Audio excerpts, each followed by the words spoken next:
स्वागत है दोस्तों आप सभी का राम IAS चैनल पर। और मैं हूँ ऋचा। आज हमें क्लास 6 की NCERT हिस्ट्री की NCERT में चैप्टर 6 देखना है, जिसका नाम है राज्य, राजा और एक प्राचीन गणराज्य। इसमें मैं एक चीज़ आपको ये बता देती हूँ कि NCERT की क्लास है, तो इसमें बेसिक देखते हैं हम, ज़्यादा स्टैंडर्ड नहीं देख सकते हैं, बिकॉज ये NCERT की क्लास है और इसमें वो लोग आते हैं क्लास करने जिनका बेसिक क्लियर नहीं है, जिन्हें अपना बेसिक क्लियर करना है। तो अगर जिनका स्टैंडर्ड देखना चाहते हैं वो एंशिएंट हिस्ट्री से स्टार्ट कर सकते हैं, उनके लिए ये वीडियोस नहीं है। तो प्लीज़ ये कमेंट, कुछ बच्चों ने कल कमेंट किया कि आप तो बुक रीड कर रही हैं, पढ़ा कहाँ रही हैं। तो ये NCERT की क्लास है। ये NCERT जो होती हैं वो ऐसे ही होती हैं, क्योंकि इसमें हम स्टैंडर्ड शामिल नहीं कर सकते हैं। और उन्होंने कहा कि आप ऐसे जो पढ़ा रही हैं ये तो हम खुद भी पढ़ सकते हैं। तो ये उनके लिए कि जो खुद पढ़ सकते हैं, तो कोई ज़रूरत नहीं है क्लास में आने की, वो लोग खुद ही पढ़ लें। चलिए स्टार्ट करते हैं। खैर उन बच्चों के लिए जो ऑलरेडी पढ़ना चाहते हैं। टॉपिक आता है, फर्स्ट टॉपिक है कुछ लोग शासक कैसे बने। तो हमने पिछले चैप्टर में पढ़ा था कि उस टाइम पे जो राजा है वो हो सकता है कि जन द्वारा चुने जाते हों, लोगों द्वारा चुने जाते हों। तो ये हमने लास्ट चैप्टर में पढ़ा था, लेकिन हमें एक साक्ष्य और भी मिलता है जो इस चैप्टर में बताया गया है। 3000 साल पहले राजा बनने की प्रक्रिया में कुछ परिवर्तन आते हैं। तो परिवर्तन क्या आते हैं, इसमें जो बड़े बड़े जो लोग थे तो वो अश्वमेध यज्ञों का आयोजन किया करते थे, और अश्वमेध यज्ञ अगर उनका सफल होता था तो एक बड़े राजा के रूप में प्रतिष्ठित हो जाते थे या प्रसिद्ध हो जाते थे। अब अश्वमेध यज्ञ होता क्या है कि जैसे कोई राजा अगर ये अश्वमेध यज्ञ का आयोजन करता है तो वो एक घोड़े को छोड़ देता है खुला, और उसमें चेतावनी लिख दी जाती है। जैसे राम जी ने भी, सबको ये पता है कि अश्वमेध यज्ञ किया था तो घोड़ा छोड़ दिया था, तो उसमें सीधी सीधी चेतावनी लिखी हुई है। तो वो लव और कुश को मिलता है, जिसमें वो युद्ध करने के लिए तैयार हो जाते हैं, वो चेतावनी स्वीकार कर लेते हैं। तो सेम उसी तरीके से एक घोड़ा छोड़ा जाता था, और वो जिन भी जगहों से या जिन राज्यों से गुजर जाता था तो वो राज्य उस राजा के हो जाते थे। लेकिन अगर मान लीजिए किसी राज्य से गुजरा और वो राज्य जो है उसमें कोई राजा रूल कर रहा है और वो राज्य अपना नहीं देना चाहता राजा को, तो वो राजा से युद्ध करेगा। अगर युद्ध में वो जीत जाता है तो वो राज्य उसी का रहेगा, और अगर नहीं जीतता है तो वो जो राज्य है वो राजा के अंडर में चला जाएगा। तो ये अश्वमेध यज्ञ करने की प्रक्रिया हुआ करती थी। इसमें काफ़ी ज़्यादा बड़े बड़े राजाओं को मंत्रित किया जाता था, और ये जो यज्ञ है वो पुरोहितों के द्वारा संपन्न किया जाता था। इसके लिए पुरोहितों को काफ़ी सारे सम्मान वगैरह भी दिए जाते थे, उन्हें सम्मानित किया जाता था। और जो अश्वमेध यज्ञ जो राजा करता था उसे धरती पर या अर्थ पर बहुत ही शक्तिशाली राजा माना जाता था। तो ये चीज़ याद रखिएगा। इन्हीं आयोजनों में जो राजा है उसे मुख्य स्थान प्राप्त होता था, वो सबसे मेन होता था। उसे राज सिंहासन पर बाघ की खाल बनाई जाती थी, यानी जो उसका राज सिंहासन था, उसकी जो गद्दी थी जहाँ वो बैठता था, उसे बाघ की खाल के एक विशेष आसन पर बैठाया जाता था। तो ये चीज़ याद रखिएगा। और यज्ञ जो है अक्सर वही राजा करता था जो सभी गुणों से संपन्न हो, और जो राजा के जो सगे संबंधी थे, खासकर जैसे रानियाँ, पुत्र, ये लोग भी कई छोटे छोटे अनुष्ठान करते थे। मतलब कि ये लोग भी जो थे इसके सगे संबंधी, अब जैसे कोई महान राजा है, कोई बड़ा राजा है, तो अब उसके रिश्तेदार भी अपने आप को स्ट्रॉन्ग समझने लगते ना, तो ये लोग भी कई छोटे छोटे यज्ञ वगैरह किए करते थे। ये लोग जो थे वो काफ़ी सारे राजाओं को यज्ञ में बुलाते थे और यज्ञ की प्रक्रिया पूरी करवाते थे। और राजा के ऊपर जो मेन राजा है, ये तो उसके सगे संबंधी हैं जो यज्ञ करवा रहे हैं, तो राजा के ऊपर पुरोहित जो था वो पवित्र जल के छिड़काव करता था, और उसके साथ भी मिलकर कई सारे अनुष्ठान यानी कि कुछ कार्यक्रम करता था। इसमें जो वो जाति थी वैश्य, जिसे हम आज वैश्य के नाम से जानते हैं। मैंने पिछले लेक्चर में आपको बताया था कि वैश्य और वैश्य एक ही हैं। तो ये लोग भी जैसे उपहार लाते थे, तो पुरोहित जो थे वो क्या मानते थे, इन्हें शूद्र मानते थे और कई अनुष्ठानों में यानी जो वैश्य और वैश्य हैं उन्हें शामिल नहीं किया जाता था। अब वर्ण व्यवस्था देखते हैं कि आखिर वर्ण व्यवस्था है क्या। तो वर्ण व्यवस्था में यही कल ही मैंने बताया था कि वर्ण व्यवस्था क्या होता था और इन्हें कितने भागों में विभाजित किया गया था, ये कौन कौन लोग थे। अगर आप और एक्स्ट्रा पढ़ना चाहते हैं तो ये रीड कर लीजिएगा, इसमें समझाने लायक कुछ है नहीं। इसमें वही चीज़ें हैं कि कौन पुरोहित होता था, कौन ये पूरा कौन वैश्य होता था, कौन शूद्र होता था, ये मैंने एक बार दिखा दिया। आप रोककर वीडियो एक बार पढ़ सकते हैं अगर पढ़ना चाहते हैं। इसमें और कुछ इम्पॉर्टेंट नहीं है, जो मैंने ऑलरेडी आप लोगों को कल सारी चीज़ें बताई थी, प्रोसेस क्या कैसे होता था, यही पूरी चीज़ें इसमें हैं। एक हमें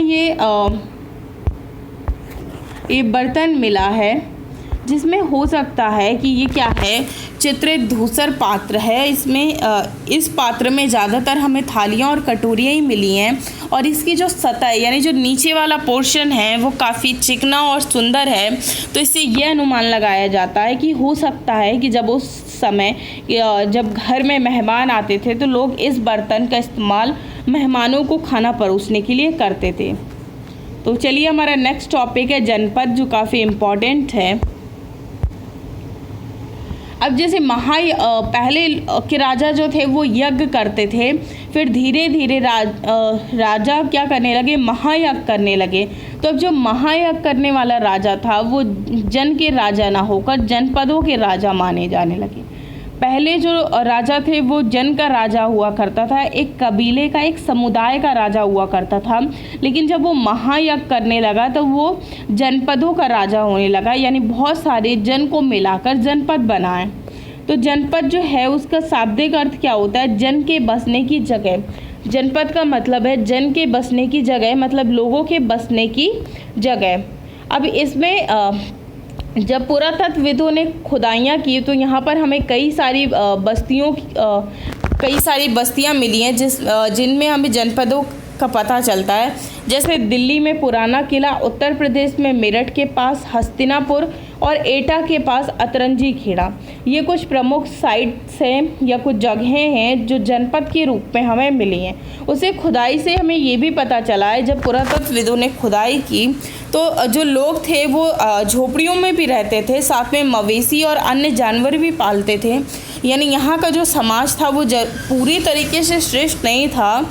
कुछ लोग जो थे वो महलों में भी रहते थे और कुछ लोग जो हैं वो झोपड़ियों में भी रहते थे और साथ ही में मवेशी और कुछ अन्य जानवरों को भी पालते थे। साथ ही में वे चावल, गेहूँ, धान, जौ, दालें, गन्ना, तिल और सरसों ये खेतियाँ करते थे। कौन कौन सी खेती करते थे?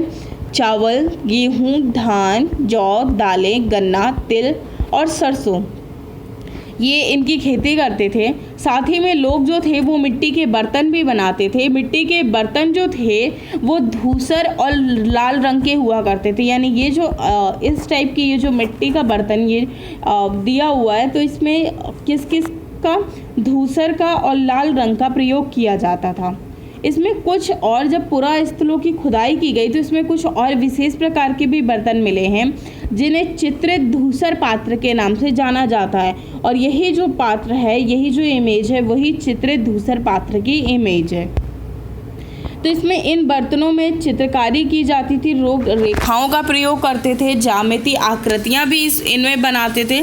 उसके बाद हम नेक्स्ट पढ़ेंगे जनपद के बाद महाजनपद। तो जनपद अभी हमने देखा कि जनपद आखिर क्या होता है। तो जनपद वो होता है जहाँ पर बहुत सारे, जनपद का जो शाब्दिक अर्थ है उसका मीनिंग है कि यहाँ पर बहुत सारे लोग रहते हैं। उसके बाद महाजनपद के बारे में देखेंगे। महाजनपद क्या है? तो करीब 2500 साल पहले, आज से यानी 2500 साल पहले जो कुछ जनपद जो थे वो बहुत ज़्यादा इम्पॉर्टेंट हो गए थे। तो वो हम देखेंगे आगे, जैसे कुरु, पांचाल, मगध, वज्जी। तो ये कुछ महाजनपद थे जो काफ़ी ज़्यादा इम्पॉर्टेंट हो गए थे। तो जो जनपद थे जो बहुत ज़्यादा इम्पॉर्टेंट हो गए थे, महत्वपूर्ण हो गए थे, उन्हीं जनपदों को मिलाकर जो शब्द बना है वो महाजनपद बना है। उसके बाद जो महाजनपद थी उनकी क्या है, राजधानियाँ भी हुआ करती थी। उनकी राजधानियाँ जो थी उनकी किलेबंदी भी की गई थी। किलेबंदी क्या होता है, यानी चारों तरफ से घेर देना। अब यहाँ जो किलेबंदी की गई थी वो लकड़ी, ईंट और पत्थर की ऊंची दीवारें बनाई गई थी। यानी पहले टाइम पे जो किलेबंदी की जाती थी वो बहुत सारे लोग तार वगैरह से भी करते थे, लेकिन यहाँ पर जो किलेबंदी की गई थी वो लकड़ी, ईंट और पत्थर की ऊंची दीवारें बनाकर की गई थी। उसके बाद नेक्स्ट है, राजा लोग जो किलेबंदी करते थे वो जानवरों के कारण और या फिर उनके क्षेत्र में आक्रमण ना हो, इस कारण वो करते थे। उसके बाद देखिए ये जनपद और महाजनपद और नगर का मैप दिया गया है कि कौन कौन से कहाँ जनपदें थीं।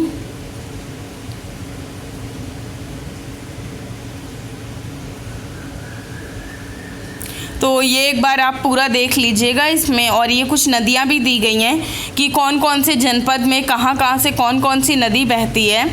तो बस एक बार आपको इस मैप को देखना है, इसमें एक्सप्लेन करने लायक कुछ नहीं है। और ये जो ब्लैक डॉट है और फिर जो लिखे हुए हैं ये हैं वो महाजनपद, जिसमें जो बहुत स्ट्रॉन्ग महाजनपद थी और जो इम्पोर्टेंट हैं उनको मार्क करके दिखाया गया है। और किलेबंदी इसलिए भी करते थे कि जो लोग हैं वो आसानी से अंदर ना आ सकें, आक्रमण ना हो सके, कोई जानवर वगैरह ना अंदर आ सके, तो इसलिए ये किलेबंदी की जाती थी। किलेबंदी जो है वो मैंने बताया कि किससे किससे की जाती थी। अब जो राजा जो हैं वो सेना भी रखने लगे थे। यानी पहले जो है मैंने आपको बताया था कि सेना कोई व्यवस्थित सेना नहीं होती थी। जब किसी चीज़ की ज़रूरत होती थी तो सब लोग मिलकर युद्ध के लिए जाते थे। लेकिन अब के जो राजा हैं वो धीरे धीरे सेना रखने लगे थे। सिपाहियों को नियमित वेतन देकर पूरे साल के लिए रखा जाता था, यानी कुछ टाइम के लिए भी नहीं रखा जाता था। और जो सिपाही थे उन्हें भुगतान जो है वो आहत सिक्कों का, जो सबसे प्राचीन सिक्के हैं, पुराने सिक्के हैं, सबसे पहले जो सिक्कों को हम आहत सिक्के कहते थे, उन सिक्कों को पे करते थे। तो सिक्कों के बारे में यहाँ ऑलरेडी दिया गया है कि आप चैप्टर 9 में पढ़ोगे, तो जब हम चैप्टर 9 पे पहुँचेंगे तो देखेंगे कि आहत सिक्के क्या होते हैं, उनका डायग्राम वगैरह दिया जाएगा आपको कि किस प्रकार के होते हैं। तो यहाँ पर ये चीज़ आपको याद रखना है, पहले जो सेना हुआ करती थी वो व्यवस्थित सेना नहीं थी, लेकिन काफ़ी सारे चेंजेस आए। अब जो राजा थे वो एक व्यवस्थित सेना रखने लगे, उन्हें वेतन दिया जाता था, वो कुछ टाइम के लिए नहीं साल भर के लिए रखा जाता था। अब देखिए ये एक दीवार टाइप दी गई है जो क्या है, कौशाम्बी किले की दीवार है। और आज प्रेजेंट टाइम में अगर देखा जाए तो ये उत्तर प्रदेश के इलाहाबाद के पास में मिली है। यहाँ पर कुछ ईंट के दीवार के क्या है अवशेष भी मिले हुए हैं। ये देखिए ये पूरी ये जो दीवार है वो ईंटों से बनाई गई है, उसमें ऑलरेडी दिखाया गया है। उसके बाद नेक्स्ट है कर। तो चलिए कर देख लेते हैं। तो महाजनपदों के जो राजा है वो बहुत बड़े बड़े किले बनवाया करते थे, सेना रखते थे। साथ ही में अब जब सेना रखते थे तो उन्हें अगर वेतन करना है तो उसके लिए काफ़ी सारे संसाधनों की आवश्यकता होगी या रुपयों की आवश्यकता होगी और कर्मचारियों की आवश्यकता होगी। तो महाजनपद के जो लोग थे वो समय समय पर लाए गए उपहारों पर निर्भर न रहकर नियमित रूप से कर वसूलने लगे। यानी जो महाजनपद में जो राजा थे तो सब टाइम पे लोग उन्हें उपहार दिया करते थे, लेकिन उन्होंने सोचा कि उपहार से काम नहीं चल सकता है, तो उन्होंने क्या करना, नियमित रूप से यानी फिक्स टाइम उन्होंने कर दिया। यानी उन्होंने ये सोचा उपहार जब मिलेंगे तो वो तो मिलेंगे, लेकिन अगर लाइफ सर्वाइव करनी है तो उन्होंने एक व्यवस्थित कर वसूलना चालू कर दिया। अब वो कर किन किन चीज़ों पर लगाए जाते थे? फसलों पर लगाए जाते थे, क्योंकि अधिकांश लोग जो थे वो कृषक ही थे। और इसमें कितना कर लगाया जाता था? उपज का 1/6वां हिस्सा जो है वो कर के रूप में निर्धारित कर दिया गया था। और कर को यहाँ पर क्या कहा जाता था? भाग कहा जाता था। उसके बाद नेक्स्ट है, तो कारीगरों के ऊपर भी कर लगाया जाता था, जो श्रम के रूप में चुकाए जाते थे। मतलब जो कारीगर हैं, कहीं पर कार्य करते हैं, तो उनसे भी क्या है? टैक्स लिया जाएगा। साथ ही जैसे बुनकर, लोहार, सुनार और राजा के लिए एक महीने में 1 दिन काम करना पड़ता था। यानी जो बुनकर, लोहार और जो सुनार हैं वो महीने में एक दिन काम जो है वो राजा के लिए करेंगे, यही इनका टैक्स हो जाता था। उसके बाद पशुपालनों को जानवरों या उनके उत्पाद के रूप में भी कर देना पड़ता था। साथ में व्यापारियों को सामान खरीदने के लिए और आखेटकों तथा संग्राहकों को जंगलों से प्राप्त वस्तुएं देनी होती थी। यानी जो आखेटक और संग्राहक होते हैं, ये लोग जंगलों में भ्रमण करते हैं, जंगलों में रहते हैं, तो इनको जो जंगलों में जो वस्तुएं प्राप्त होती थी उनको राजा को पे करनी होती थी या वो कर के रूप में देते थे। उसके बाद नेक्स्ट है कृषि में परिवर्तन। देखते हैं कि क्या क्या परिवर्तन आए कृषि में। तो कृषि में अगर हम परिवर्तनों की बात करें तो यहाँ पर कृषि क्षेत्र में 2 बड़े परिवर्तन आए थे। पहला जो था वो हल के फाल जो थे अब लोहे के बनने लगे थे। पहले जो थे लोग हल के फाल बनाया करते थे, लेकिन अब लोहे के बनाने लगे थे। साथ ही में अब जो है कठोर ज़मीन को लकड़ी के फाल की तुलना में लोहे के फाल को आसानी से जोता जा सकता था। यानी धीरे धीरे जो मिट्टी थी वो काफ़ी कठोर होती जा रही थी। तो पहले जो जोतने के लिए आज जो ट्रैक्टर का इस्तेमाल किया जाता है, पहले उसकी जगह हल का इस्तेमाल किया जाता था और सबसे पहले लकड़ी के हल का इस्तेमाल किया जाता था। लेकिन बाद में जैसे जैसे मिट्टी स्ट्रांग होने लगी और लोग जो है वो विकसित होने लगे, तो उन्होंने लोहे के फाल को इस्तेमाल करना स्टार्ट किया, जिससे जो ज़मीन थी वो आसानी से जोती जाती थी और इससे फसलों की जो उपज थी वो भी बढ़ गई, क्योंकि लोहे का था तो काफ़ी नीचे तक जाता था, तो इस कारण जो खेत है वो आसानी से जोता जाता था। साथ में दूसरा जो है वो लोगों ने धान के पौधे का रोपण शुरू किया। अर्थात उन्होंने क्या है, पहले के जो लोग थे वो धान को भी क्या करते थे, खेतों में बीज छिड़क कर धान उपजाते थे और फिर धान के पौधे तैयार करते थे। लेकिन अब उन्होंने वो पौधों को उपजाने की बजाय धान के पौधे को तैयार कर उसका रोपण शुरू किया। यानी पहले क्या करते थे, एक ऐसी छोटी सी जगह में बो दिया और जैसे जैसे उसकी जो पेड़ है वो धीरे धीरे उगने लगी तो उन्हें उखाड़ करके एक खेत जो है उसे सीक्वेंस से लगाना चालू किया। प्रेजेंट टाइम में आज भी जो धान की खेती है वो इसी पद्धति से की जाती है। उसके बाद ये जो पहले जो तरीका अपनाया जाता था, तो उसके बाद जब ये रोपड़ वाला तरीका अपनाया गया तो बहुत सारे पौधे जीवित रहने लगे और पौधों की जो पैदावार थी वो भी ज़्यादा होने लगी, और जो वो हैं यानी जो अनाज है वो भी ज़्यादा होने लगा। और जो पहले जो था ज़्यादा मेहनत करनी पड़ती थी, तो अब उसके लिए ज़्यादा मेहनत भी नहीं करनी पड़ती। उसके बाद हम सूक्ष्म निरीक्षण देखेंगे। आज का जो टॉपिक है सूक्ष्म निरीक्षण का वो मगध का है, हमें मगध के बारे में देखना है।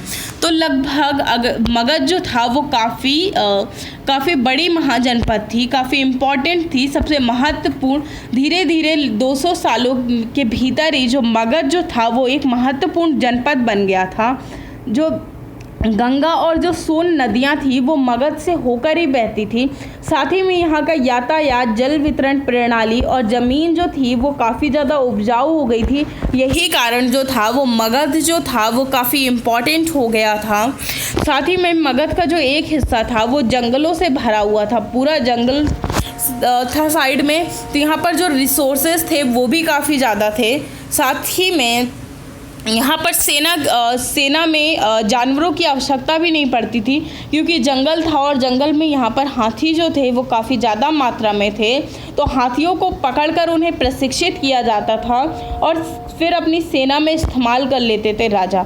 साथ ही में जंगलों से घर, गाड़ियाँ, रथ, बनाने के लिए लकड़ियाँ भी मिल जाती थी, तो लकड़ियों के लिए भी कोई कुछ एक्स्ट्रा खर्च नहीं करना पड़ता था उन्हें। उसके अलावा लोहा खरीदने के लिए यहाँ पे अयस्क खदानें भी थीं, जिससे क्या है मजबूत हथियार वगैरह भी बनाए जा सकते। यानी जो बेसिक नीड्स थी, जो राज्य को चलाने के लिए जो ज़रूरतें थी, वो सभी ऑलरेडी मिल जा रही थी। और अगर हम मगध में शक्तिशाली राजाओं या शासकों की बात करें तो बिंबिसार और अजातशत्रु हुए हैं, जो काफ़ी शक्तिशाली शासक माने जाते हैं। ये और भी शासक हुए हैं, लेकिन अगर हम शक्तिशाली शासकों की बात करें तो शक्तिशाली शासकों में बिंबिसार और अजातशत्रु थे। इन्होंने काफ़ी सारी जनपदों को जीतने के लिए जितने भी कार्य कर सकते थे वो करते थे। साथ में एक महापद्म नंद जो थे, वो भी एक इम्पॉर्टेंट शासक थे। इन्होंने भी अपना नियंत्रण किया था और जो अपने राज्य का जो विस्तार है वो उपमहाद्वीप के उत्तर पश्चिमी भाग तक फैला लिया था। साथ ही में बिहार में राजगृह, जो आज प्रेजेंट टाइम में इसे राजगीर कहा जाता है, तो कई सालों तक मगध की राजधानी थी। तो अगर मगध की राजधानी पूछा जाए कि मगध की राजधानी क्या थी, तो क्या थी? राजगृह थी। और अगर राजगीर लिखा है तो वो भी सही है, क्योंकि आज प्रेजेंट टाइम में वो राजगीर हो गई है। बाद में इन्होंने अपनी जो राजधानी है वो स्थानांतरित करके पाटलिपुत्र कर ली। यानी जो मगध की प्रथम राजधानी थी वो राजगृह थी और जो दूसरी राजधानी थी वो पाटलिपुत्र थी। आज जो प्रेजेंट टाइम पे वो पटना में पड़ती है, यानी जो पाटलिपुत्र है वो पटना में पड़ता है। साथ ही में 2300 साल पहले मेसिडोनिया का जो राजा था, मेसिडोनिया प्लेस है, वहाँ का राजा सिकंदर जो था वो क्या है, विश्व विजय करना चाहता था। सिकंदर के बारे में आई होप सब लोग जानते होंगे, लेकिन वो क्या है पूरी तरीके से सफल नहीं हुआ था। अब कैसे नहीं हुआ था?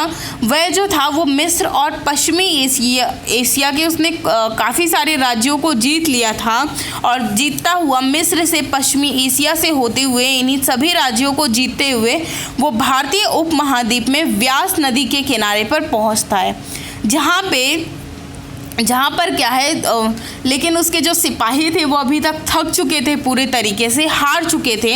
तो जब वो मगध पर कूच करना चाहता है, यानी मगध में वो युद्ध करना चाहता था मगध से, तो उसके जो सिपाही थे वो इनकार कर देते हैं। क्यों? क्योंकि इतना टाइम हो गया था, जो सिपाही थे वो थक चुके थे। उनका बाद में वे क्या है इस बात से भी भयभीत थे कि भारत के जो शासक के पास पैदल सेना, रथ और सिपाही जो हैं वो भी बहुत बड़ी मात्रा में हैं। तो ये भी उनके एक मना करने का, जो सैनिकों के मना करने का कारण था, वो भी उन्हीं में से एक था।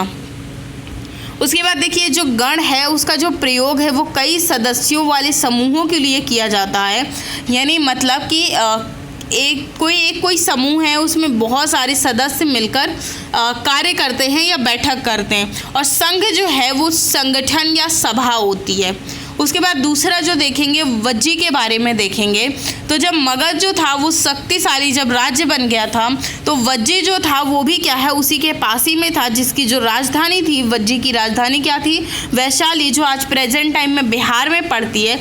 यहाँ भी क्या है एक अलग ही प्रकार की शासन व्यवस्था थी, जिसे जो शासन व्यवस्था थी उसे जो लोग हैं वो गण या संघ के नाम से जाना करते थे या गण या संघ कहते थे। गण या संघ जो होते थे वो कई छोटे छोटे राज्य हुआ करते थे मिलकर। तो यहाँ पर कई सारे शासक होते थे, लोग अलग अलग अपनी शासन व्यवस्था चलाते थे।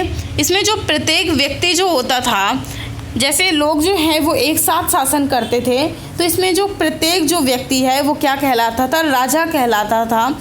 यहाँ जो जितने भी कार्य होते थे, जो भी अनुष्ठान होते थे वो एक साथ संपन्न किए जाते थे। जो भी प्रॉब्लम्स होते थे तो लोग सभा का इस्तेमाल करते थे और एक साथ बैठकर जो वाद विवाद या बहस का जो भी कार्य होते थे वो एक साथ मिलकर कार्य करते थे। साथ ही में शत्रुओं के आक्रमण से निपटने के लिए ये लोग मिलकर चर्चाएँ करते थे। साथ ही में यहाँ पर इनकी जो चर्चाएँ होती थी या जो इनकी सभा होती थी उसमें स्त्रियाँ, दास और कम्मकार ये सभी भी इनका हिस्सा हुआ करते थे।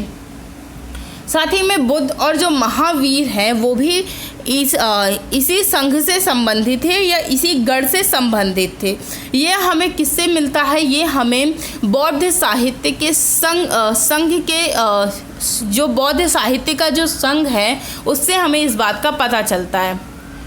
और जो वज्जी संघ है वो किससे, दीघ निकाय से, एक निकाय हुआ करता था उससे लिया जाता था। दीघ निकाय जो है वो बौद्ध धर्म का एक प्रसिद्ध ग्रंथ है, तो जो क्या है 2300 साल पहले लिखा गया था। उसके बाद अजातशत्रु जो है और वज्जी संघ, तो अजातशत्रु जो है वो वज्जी संघ पर क्या करना चाहता था, आक्रमण करना चाहता था। इसलिए उन्होंने अपने जो उसका मंत्री था अजातशत्रु का वत्सकार, उसने क्या है उसे बुद्ध के पास सलाह के लिए भेजा था। यानी जो अजातशत्रु था तो उसका जो मित्र था वत्सकार, उसने उसे बुद्ध के पास सलाह लेने के लिए भेजा था। वो मगध का राजा था, तो ये सलाह लेने के लिए भेजा था क्या उसे उसके लिए वज्जी से युद्ध करना चाहिए। तो बुद्ध से उसने पूछा कि क्या जो वज्जी सभाएं हैं वो नियमित रूप से होती हैं, इसमें जो सभी सदस्य हैं क्या वो उपस्थित रहते हैं। तो उसमें इन्हें पता चलता है कि ये पूर्ण और नियमित सभाएं करती रहेंगे, साथ में आपस में मिलजुल कर कार्य करेंगे और पारंपरिक जो नियम है उनका कार्य करेंगे और बड़ों का सम्मान और समर्थन करेंगे। साथ ही में महिलाओं के साथ जोर जबरदस्ती नहीं करेंगे, उन्हें बंधक नहीं बनाएंगे, और भी कुछ चीज़ें हैं ये आप देख लीजिएगा, इसमें काफ़ी इम्पॉर्टेंट चीज़ें नहीं हैं। उसके बाद कई शक्तिशाली राजा जो हैं वो भी इन संघों को जीतना चाहते थे, लेकिन वो जीत नहीं पाए, और उनका जो राज्य है वो अब से 1500 साल पहले तक क्या है चलता रहा। यानी आज अगर प्रेजेंट टाइम से देखें तो 1500 सालों पहले तक क्या है चलता रहा। उसके बाद में गुप्त शासकों ने गण और संघ पर विजय प्राप्त कर उन्हें अपने राज्य में शामिल कर लिया। तो जो गुप्त शासक थे उनकी क्या भूमिका थी, क्या इम्पोर्टेंस थी, वो चैप्टर 11 में हम पढ़ेंगे, और डिटेल में जो है वो हम अपने एंशिएंट हिस्ट्री के लेक्चर में पढ़ेंगे। तो ये चैप्टर जो था वो इतना ही था, इसमें इतनी इम्पॉर्टेंट बातें थी जो आपकी सिलेबस से रेलेवेंट थी। अब आपसे नेक्स्ट वीडियो में मिलेंगे नेक्स्ट चैप्टर के साथ। थैंक्स।